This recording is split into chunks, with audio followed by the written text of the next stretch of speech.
Bonjour, mesdames et messieurs. Je vous remercie d'avoir bien voulu venir à la conférence de Emmanuel Todd.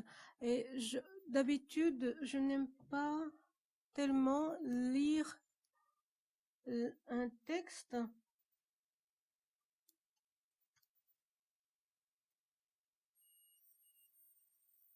Donc, je m'occupe de la section des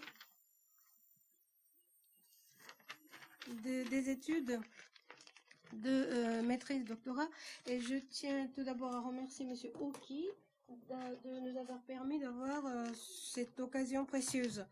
Et pour le contenu de cette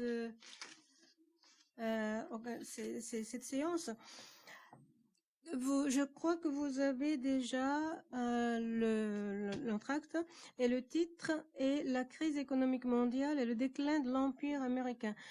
Après la conférence d'Emmanuel Todd, il y aura un entretien entre Emmanuel Todd et Monsieur Saeki, qui est ici, qui est professeur à l'Université de Kyoto.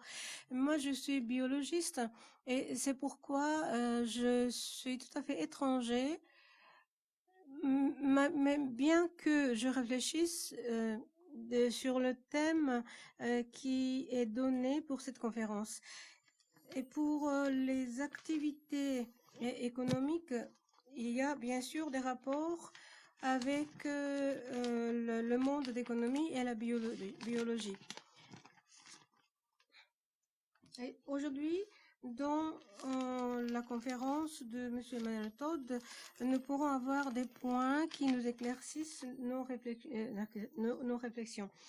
Et j'ai participé à des débats en tant que biologiste ou au-delà de ma spécialité. Et nous avons très souvent discuté de globalisation de l'économie, et si le monde fonctionne avec une seule idée, et ce n'est pas bien pour l'intérêt du monde entier, parce que il y a des différences dans le temps, dans l'espace, et il faut que les éléments différents s'influencent mutuellement. Et donc, c'était une des conclusions qui a été tirée dans ces débats. Et moi, du point de vue de biologie, je suis tout à fait d'accord avec ce point de vue. Dans le monde de biologie, les gènes ont des points communs, et pourtant, la diversité des êtres vivants est énorme. Et parce que cette diversité a été réalisée pour s'adapter au milieu où chaque être vivant vit. Et c'est pourquoi c'est avec ce point de vue de biologiste que je m'attendais à assister à cette conférence. Et j'aimerais bien vous présenter la section, c'est-à-dire de recherche académique, qui est appelée Gaksaibu, et qui a été créée l'année dernière avec deux objectifs. Le premier objectif est de faire le lien entre notre université et l'extérieur. Et le deuxième objectif est de former les étudiants dans leur spécialité. Il faut assurer une formation pour amener les étudiants à une haute spécialisation, et cependant, en même temps, il faut que les étudiants soient formés pour plusieurs domaines différents. Il y a des étudiants de formation d'origine scientifique et ceux de formation d'origine littéraire. Et il y a des différences entre ces deux groupes, mais en réalité, dans le monde réel, il n'y a pas cette distinction. Tout simplement, il faut avoir des cultures générales bien larges, et les arts libéraux seraient équivalents de ce que nous visons pour former nos étudiants.